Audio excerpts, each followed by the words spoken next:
ದಕ್ಷಿಣ ಕನ್ನಡ ಜಿಲ್ಲೆಯ ಪ್ರಮುಖ ವಾಣಿಜ್ಯ ಬೆಳೆಯಾದ ಅಡಿಕೆ ಸಂಕಷ್ಟದಲ್ಲಿದೆ.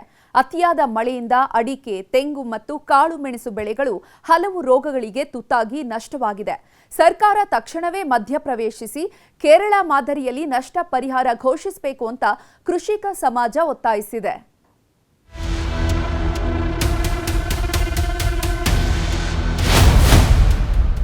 ದಕ್ಷಿಣ ಕನ್ನಡ ಜಿಲ್ಲೆಯಲ್ಲಿ ಮಳೆಗೆ ಬೆಳೆನಾಶ, ಕೇರಳ ಮಾದರಿಯಲ್ಲೇ ಪರಿಹಾರಕ್ಕೆ ಆಗ್ರಹ.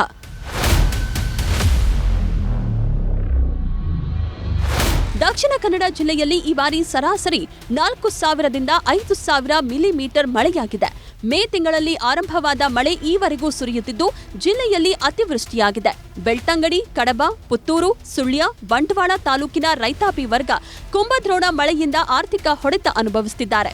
ಎಲೆ ಚುಕ್ಕಿ ರೋಗ ಪ್ರತಿ ವರ್ಷ ಅಡಿಕೆ ಮರಕ್ಕೆ ಬಾಧಿಸುತ್ತಿದ್ದು ಅಡಿಕೆ ಮರಗಳ ನಾಶವಾಗುವ ಹಂತಕ್ಕೆ ತಲುಪಿದೆ. ಕಾಡು ಪ್ರಾಣಿಗಳಿಂದಲೂ ರೈತರು ಸಮಸ್ಯೆ ಎದುರಿಸುತ್ತಿದ್ದಾರೆ. ರಾಜ್ಯ ಸರ್ಕಾರ ಅಡಿಕೆ ಬೆಳೆಗಾರನ ಸಮಸ್ಯೆಗೆ ಸ್ಪಂದಿಸಿಲ್ಲ. ಕೇರಳದಲ್ಲಿ ಒಂದು ಮರಕ್ಕೆ 300 ರೂಪಾಯಿ ಪರಿಹಾರ ನೀಡುವ ವ್ಯವಸ್ಥೆ ಇದೆ. ಇದೇ ವ್ಯವಸ್ಥೆಯನ್ನು ರಾಜ್ಯದಲ್ಲೂ ಜಾರಿಗೆ ತರಬೇಕು ಅನ್ನೋದು ಕೃಷಿಕರ ಬೇಡಿಕೆ. ದಕ್ಷಿಣ ಕನ್ನಡ ಜಿಲ್ಲೆಯಲ್ಲಿ ಹಳದಿ ರೋಗ ಮತ್ತು ನುಸಿ ರೋಗದಿಂದ ಬಹಳಷ್ಟು ಅಡಿಕೆ ಮರಗಳು ಸತ್ತಿದೆ. ಅಡಿಕೆ ಮರ ಸತ್ತಾಗ ಅದಕ್ಕೆ NDRF ಗೈಡ್ಲೈನಲ್ಲಿ ಒಂದು ಪರಿಹಾರ ಕೊಡುವಂಥ ಕೆಲಸವನ್ನು ಇವತ್ತು ಸರ್ಕಾರ ಮಾಡ್ತಾ ಇದೆ. ಆದರೆ ಇವತ್ತು ಇಲ್ಲಿ ಕೊಡುವಂಥ ಆ ಮೊತ್ತ, ಉದಾಹರಣೆಗೆ ಒಂದು ಅಡಿಕೆ ಮರಕ್ಕೆ 16 ರೂಪಾಯಿ ಇಲ್ಲಿ ಕೊಟ್ಟರೆ ಕೇರಳದಲ್ಲಿ 300 ರೂಪಾಯಿ ಕೊಡ್ತಾ ಇದ್ದಾರೆ.